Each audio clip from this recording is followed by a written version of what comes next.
Well, hello there, welcome back to the channel. Hope you're safe and well. In this video I'll be reviewing a rifle that I've been hinting at for a while that is in this case. Newest rifle to my collection, it's the BRK Ghost. So let's roll those titles, shall we?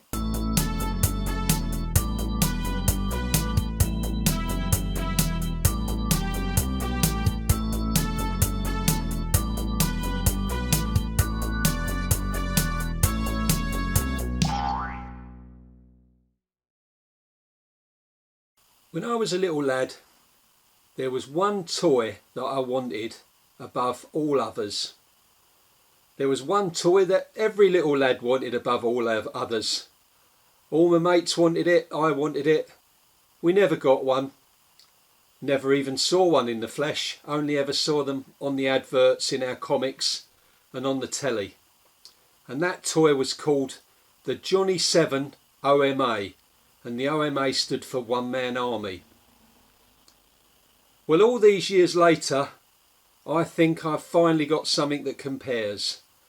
The airgun equivalent to the Johnny 7, the BRK Ghost. Time for some gun porn.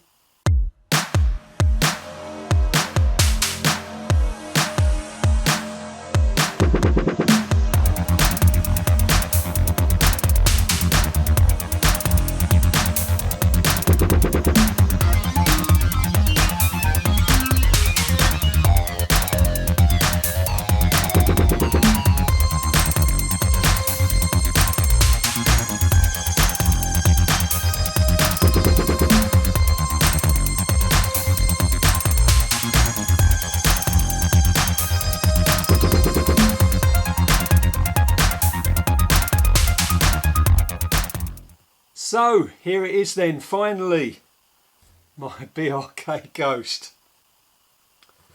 I actually bought this rifle back in October last year and used it for a little bit, and just got to the point where I was going to do a review on it, and then lo and behold, Gary Chillingworth releases a video and steals my thunder. So anyway, not to worry, we get there in the end. So just want to make sure from the outlet that this in this review we're talking about the sub 12 version, standard version of the BRK Ghost. So that's both the Ghost Carbine and the Ghost Plus. This is a Ghost Plus, and might not think that it's a Ghost Plus from looking at it, but I'll explain in a minute why it looks different to a standard Ghost Plus. So we won't be talking about the Ghost Eye Power, and we won't be talking about any of the special editions that have come out since with all the fancy colours and everything. So I bought this rifle second hand, and basically I bought it with all of the toys. It was totally tricked out with all the stuff that was available from PRS, and is still available from PRS at the time, and we'll go through that. The only bit of PRS gear that was missing is the extended sort of front bit on the bottom there. I don't know what you call it, but we'll talk about that in a minute anyway. So let's go through some basic specs then. I've got the specs printed out from the owner's manual. Total length of the rifle, up to the end of the butt here without the PRS, it comes with just a plain rubber butt pad. So if you ignore the hook butt plate, is 665 millimeters, which is 26 inches. The barrel is 17 inches or 430 millimeters, and the barrel is the same length on both of the sub 12 models. That's the Carbine and the Plus. Okay, the only difference is the length of the shroud. We'll talk about that in a minute as well. The bottle size, this is the 480cc bottle, which comes on the Plus, and the Carbine comes with a smaller bottle, 300cc's. They're both chargeable to 250 bars, and it's humour air regulated. According to the manufacturer, the shot count with the smaller bottle, the 300cc bottle, you'll get 250 shots 177 caliber and 280 shots 22, with the larger bottle, the extra 180 cc's will give you another 100 shots. So that's 350 shots 177 and 380 shots at 2.2. So more than enough. Did I say weight? No, weight, okay, manufacturer specification for weight, 3.1 kilograms, 6.8 pounds. But this one, tricked out as it is with the scope, I just weighed it on my bathroom scales and it's coming in at 5.1 kilograms or 11.2 pounds. So it's certainly not a lightweight. And I bought this to go hunting with. That's why it's got the little tag on for me strap. So yeah, it's going to be a pretty hefty thing to carry around. So we'll have to see. We'll have to see how it goes with that one. So that's all the specs then. Let's take a closer look at all of the fancy goodness that I've got installed on this rifle. So starting up at the business end then, we've got a 0 dB silencer which is produced by BRK or Brocock. That's obviously an optional extra, so that came when I bought the rifle. One thing that I did change, as I mentioned, that both of the Plus and the Carbine have the same length barrel. It's just a different length of shroud. Where is it? Where's my shroud? This is the original shroud. So if I put that on there, you can see it's roughly about 6 centimeters longer. But I just like the look of the Carbine shroud, and then you get the benefit of the larger bottle. Now, there are two ways around doing this. You can buy a Carbine and convert it to a Plus with a 480 bottle, or you can buy a Plus and convert it to the Carbine. That is the cheaper option because it's cheaper to buy a replacement shroud than it is to buy a replacement bottle. So if you like the look of the Carbine but you want the bigger bottle, then buy the Plus and then buy a Carbine shroud to go on it, and then you get the best of both worlds. So that's that bit. Coming further down, I've put a sort of an extension rail on this. It comes with a dovetail rail, and then the Picatinny rail sort of slides on. So I've put a dovetail to Picatinny extension on there so that I've got extra room. I mean, I bought this rifle primarily for hunting, so I've got a bit of extra room for putting my torch on at the front there, but also it allows me to put this strap clip on, so I can strap to the front, and then I've got a little tab that goes on the around the butt there that I can put the back end of the strap on. Currently got it fitted with an MTC Viper Connect 3-12 by 32 scope, which I think fits it quite nicely, and that's attached via an MTC purpose-made mount for this scope, and it's the Picatinny version. I've heard some sort of negative comments about these mounts, but from what I can make out from what I've read, they're actually made by Sportsmatch, so they can't, you know. So I mean, I use Sportsmatch mounts on my other rifles, so I haven't had a problem with it, to be honest.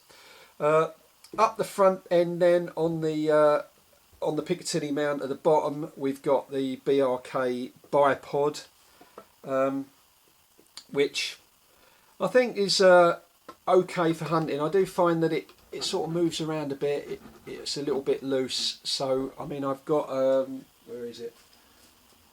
I've got an Accutac copy that I prefer. So if I was bench shooting, I would use that. I mean, this is fine for out in the field hunting, but yeah, if I was bench shooting, I'd use that.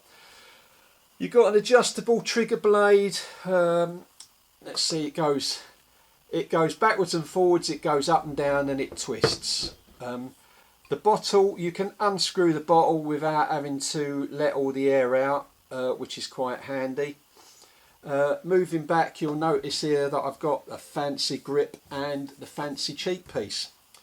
I actually picked these up at the British Shooting Show this year from the Form Rifle Stock stand.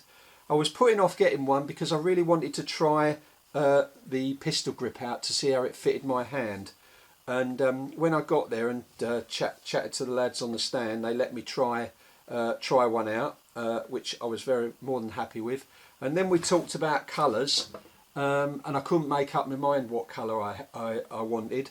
But then they dug this one out and said that this was a one-off. I haven't checked the Form Rifle Stock site, but they did tell me that this was a unique green laminate that they'd made from an offcut, so it was the only one that they'd made in that colour. So I was sold on that straight away, because I always like getting something that nobody else has. So yeah, so green laminate, cheek piece and pistol grip.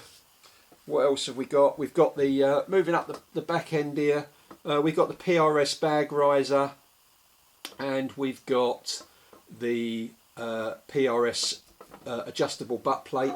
It does come with the monopod, but I took that off because it makes the length of pull slightly too long for me, and also it's easier to get the rifle in the box.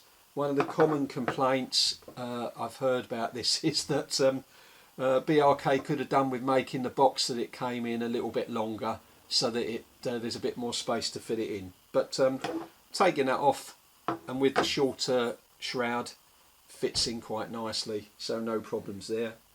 When I bought it, it came with 2 magazines, which is great, and also, if I open this up, it also came with the Mark 1 version of the PRS single shot loader, which works great.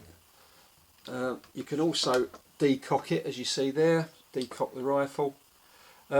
Safety catch is above the trigger, and it's one of these that goes either side of the block, and when it shows on the other side in red, then it's set to fire. So we've got the filler gauge on the right hand side, and if I turn it over, you've got the regulator gauge on the left.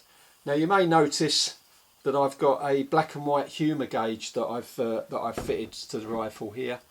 The reason I changed it over, it was another gripe with this rifle, is that BRK provided a gauge that goes up to 250 bar, which is the fill pressure, but the portion on the gauge from 200 to 250 bar is for some reason coloured in red, which looks wrong. So I basically took that off and replaced it with the humour gauge.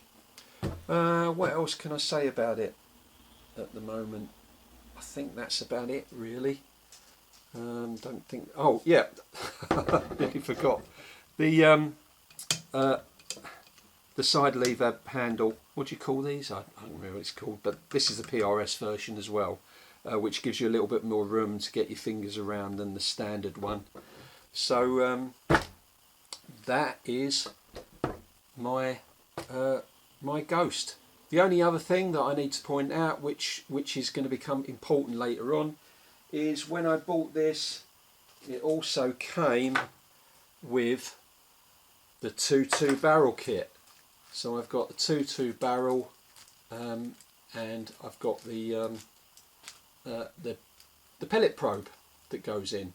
So what we're going to be doing later is changing over barrels to show you what that's all about, and we'll do it in a way that I don't think you've seen it done before. I don't think anybody else has done that. I don't know why they haven't done it, because it seemed like an obvious little stunt to do, but we're going to deal with that later on. So that is my BRK Ghost.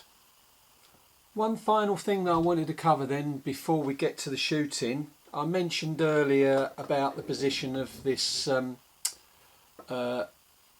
Picatinny rail at the bottom, and the word that I was hunting for was extended rail.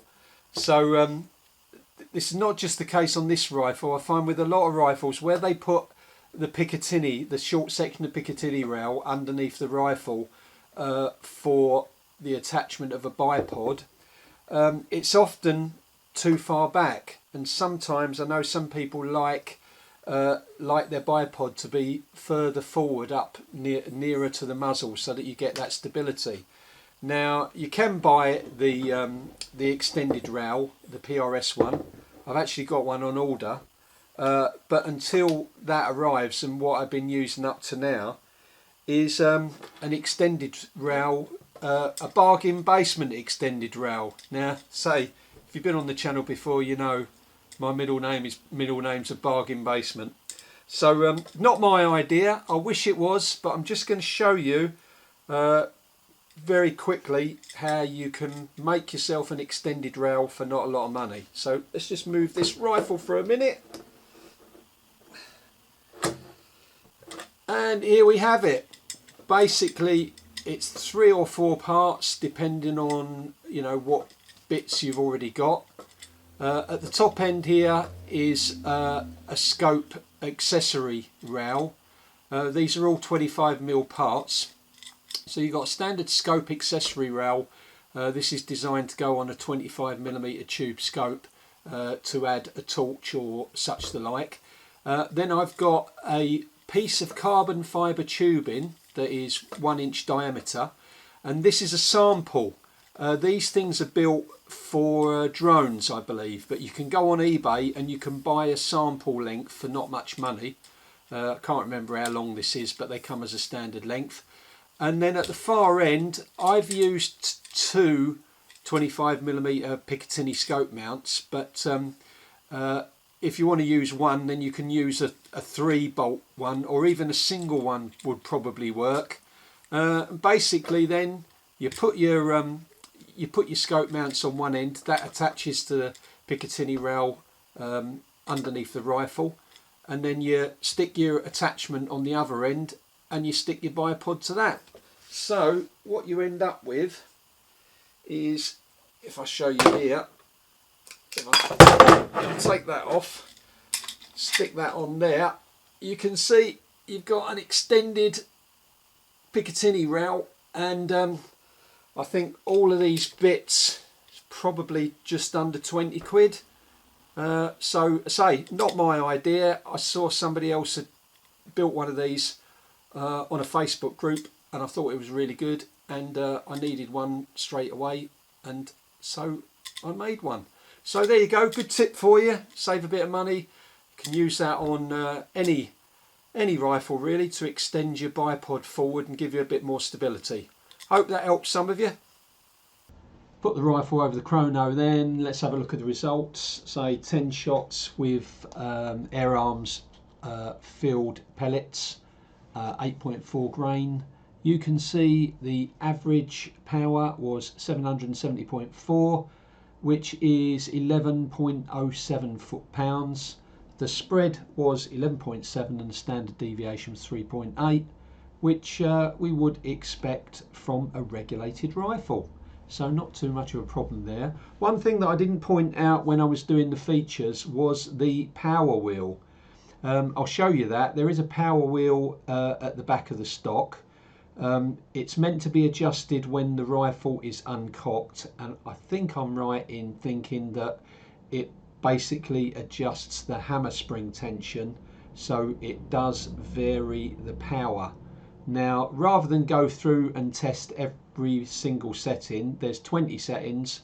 I put 5 shots through the rifle at the minimum setting, and I got feet per second of average feet per second of 614.4, which is just over 7 foot-pounds, 7.04.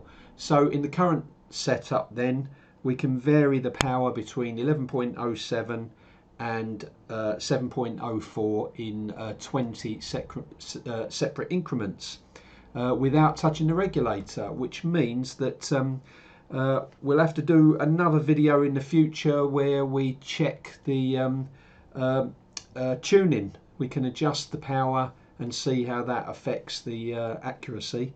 We might find that it likes to be shot at a power level a lot lower than 11.07 for best accuracy. So that's the power wheel then, and that's the chrono.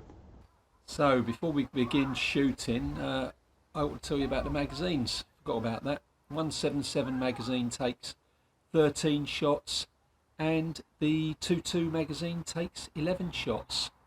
let's look at how you load them, shall we? You've probably seen this before, but on other videos, but I'll show you again. The magazines are easy to load. There's this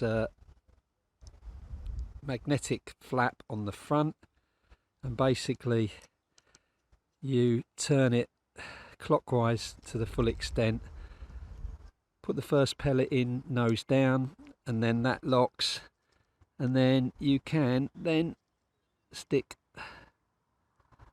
all the other pellets in, and then when you're done, flap up and you're ready to go. Now you will notice that all the pellets seem to sit quite high in the mag. They are flush with that wheel. Occasionally if there's a smaller one it will drop down. I've not noticed a problem. The action's still very smooth, doesn't seem to affect accuracy, but I guess you can push them down to the bottom of the magazine with another pellet or a cocktail stick or something like that if you're that way inclined. Okay, the first shooting test then is going to be a little bit different today. We're going to sort of, rather than a target scenario, we're picking sort of like a hunting type scenario. So I'm going to be shooting a 10mm spinner at 40 yards off my sticks. See how we get on. It is a bit windy today, a bit blustery. I've got a streamer down there. I've just switched the camera around, show you the streamer. You can see what we're contending with. So there we go. You can see got a streamer down there by the backstop. You can see the wind's coming from right to left. It's quite blustery. 1 minute the streamer's hanging vertically and the next minute it's horizontal. So I have to make a bit of an adjustment for that. But no problem. That's what you have in the real world, isn't it? Right. Just going to take a few sighter shots just to see where the pellet's going. I've got a bit of card out there, and then we'll attack that 10mm spinner, shall we?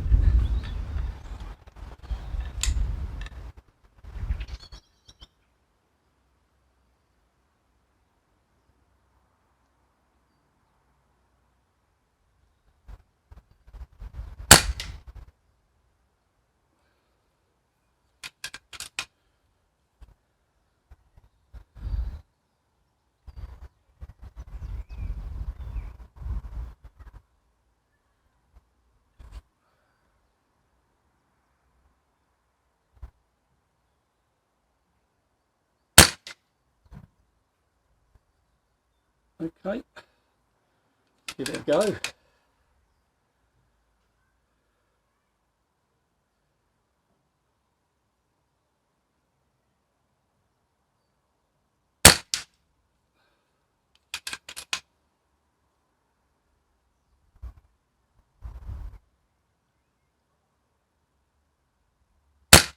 Oh, missed that one.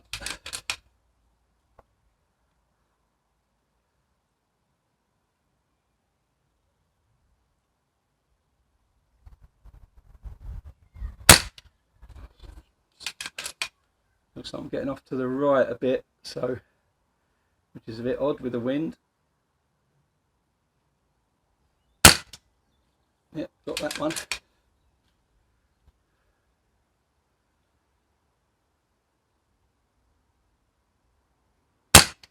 Oh, missed that one.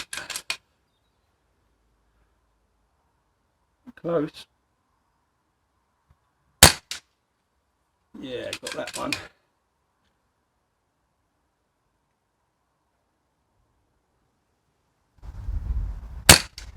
Yeah, just click that one.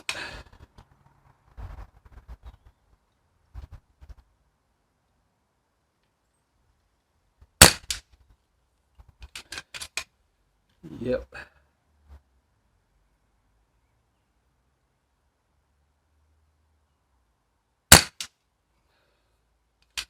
One more for luck. Probably miss this one.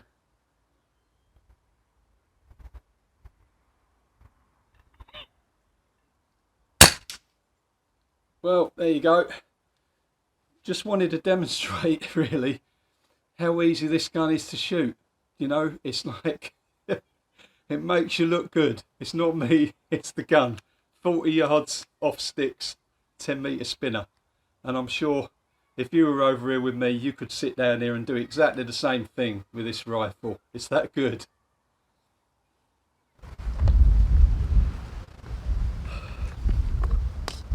So here we are then, shooting challenge number 2, and this is the one that I've been so keen to record because I've not seen it done before. I thought it'd be quite interesting.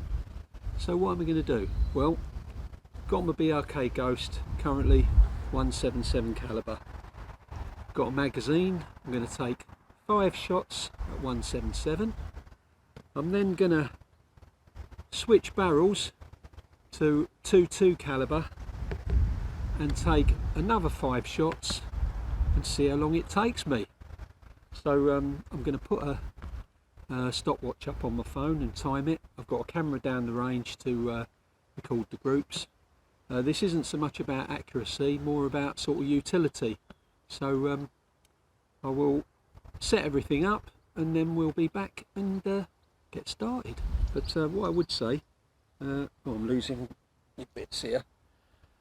In order to do the change, obviously we need the barrel, we need the 2-2 pin probe, and the other one's fallen on the floor, but we need a 3mm Allen key and we need a 2mm Allen key. That's the one that's fallen on there. So I'll get everything set up and we'll be back, give it a go and see what happens.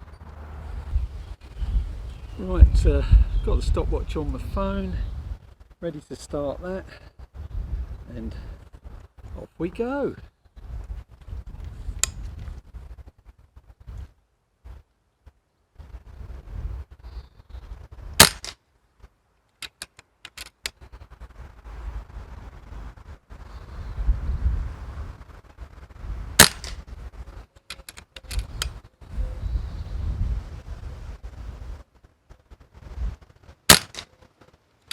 Oh, that one blew away a bit.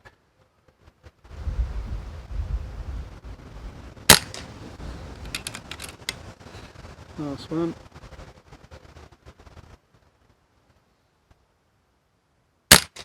Oh, that one blew away as well. Right, so take the magazine out, blow the breech, and the gun's safe. Right.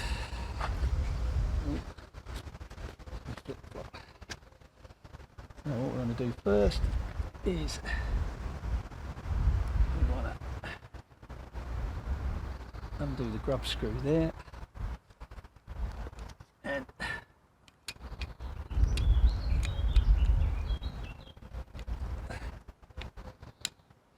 take the pellet probe out.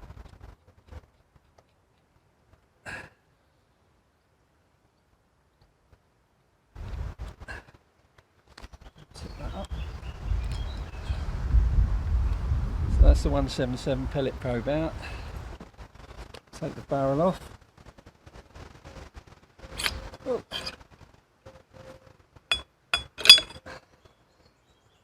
That's the 177 barrel off. Got to make sure the transfer port is at the bottom. You've got to get this lined up on the side. So we'll put that in.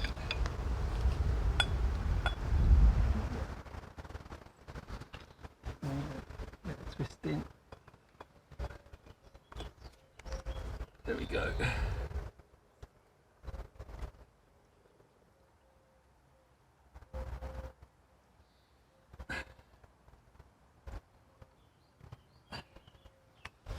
Right, do the Allen key up all the way, then back half a turn, and just jiggle this to make sure. Oh. I'll tell you what I'm going to do, I'm going to take that Allen key completely out so I'll make sure I line up the spigot. That's nicely lined up. So I'll put the Allen key back, the grub screw back in, keep calling it the Allen key, put the grub screw back in. Then we've got to take the 2-2 pin probe, place that into the thing so the thing lines up.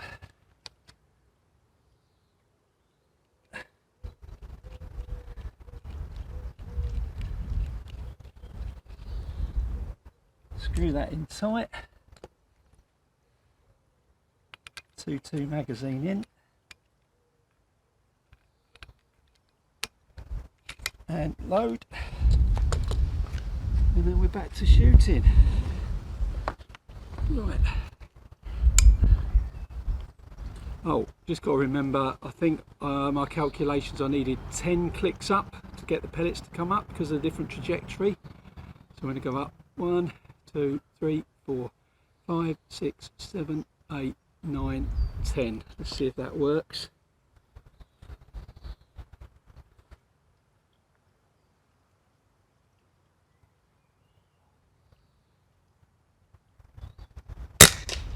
No, it's still a bit low.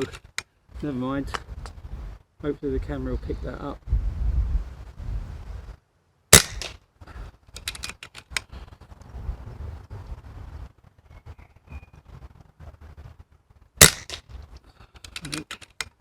Oh, he's going all over the place a bit.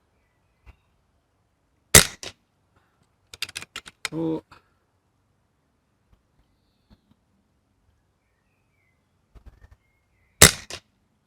How many is that? Oh, let's do another one for luck.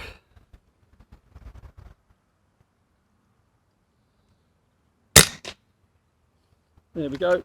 And stop the timer.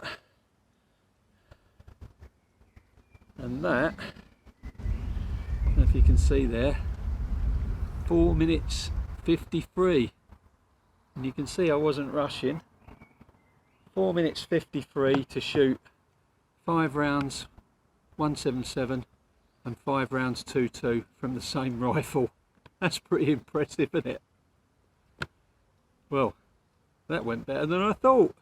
Apart from the grouping, let's go and have a look at the targets. Right, looking at the pellets then, not great groupings, but say it was more about the process.